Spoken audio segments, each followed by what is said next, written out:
Meron silang mga burgers at unlimited sanggipsal and only wings.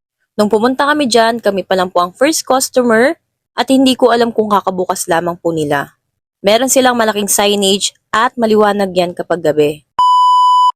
Nakikrave yung asawa kung akala mo siya ang buntis. Nakikrave siya ng sangyup.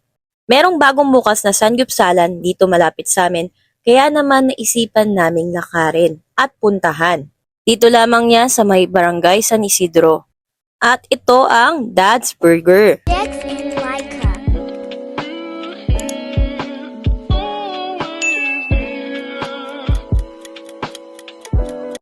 Meron silang mga burgers at unlimited sanggipsal and only wings. Nung pumunta kami dyan, kami pa lang po ang first customer at hindi ko alam kung kakabukas lamang po nila. Meron silang malaking signage at maliwanag yan kapag gabi. Umorder kami ng burger pero wala pa kasi silang price nun. Kaya naman, burger lang po talaga ang in-order namin. Ang in-order naman namin ay sanggipsal na meron pong kasamang only wings.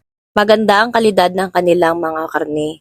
Nakagupit-gupit na ito kaya naman kahit hindi nyo nagupit din ng gunting ay maaari nyo na siya kagad kainin. And dun sa 399 meron na tong kasamang cheese. About naman po sa mga dippings or sa mga piece kagaya ng gochujang, samjang, kailangan nyo po itong hingiin sa kanila. Akala ko kasi wala sila noon kaya hindi na ako humingi. Nakita ko kasi sa kabilang table na humingi sila. Siniserve pala nila to upon request. And ang maganda dito, napakarami nilang staff, kaya naman mabilis ang kanilang service. About naman po sa side dishes nila, magtatanong sila kung ilan ang isa-serve sa inyo. Nagsabi kami na lahat ay iserve. Ang kanilang side dish ay fish cake, kimchi at corn. Syempre, only lettuce din po at hindi na kami humingi ng rice. At ito naman ang kanilang burger. Masarap po yan at napaka-meaty. Hindi naman magiging Dad's Burger yan kung hindi masarap ang kanilang mga burgers. Kaya sa mga pupunta dyan, itry nyo din ang kanilang mga burgers. Kapag 199 naman po ang in-avail ninyo, this is more on plain naman po. At dahil nga buntis ang Furzon, medyo matakaw lang ako sa tingin. Pero eventually, hindi ko rin naman kagad nauubos yung mga kinakain ko. About naman doon sa Only Chicken, tatanungin nila kayo kung anong flavors ang i-avail ninyo. Grabe, ang dami naming order. Alam niyo naman kami mag-asawa kapag kami ay nasa labas. Sinusulit talaga namin ang mga orders namin. Syempre, bihira lang kami makalabas, lalo na ngayon buntis ako. Pero sulit talaga ang aming punta po dito. Napakaswerte namin kasi marami ng kainan na masasarap sa paligid namin. Hindi na namin kailangan pang lumayo. Meron din po pala sila mga iced tea, mga soft drinks. And about naman po sa water, tap water po ang meron po sila. Open space naman po ang kanilang area.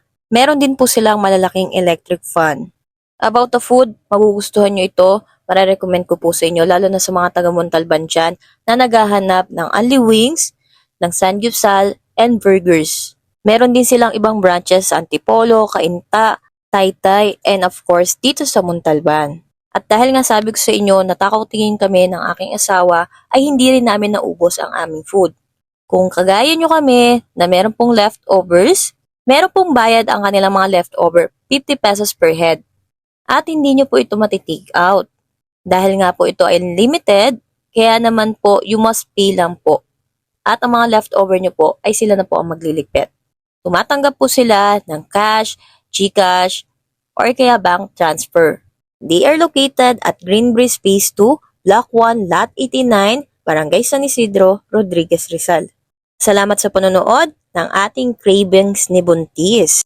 Thank you for watching and see you on our next vlog. Thanks for watching. Share. Don't forget to like, comment, and subscribe. See you next vlog.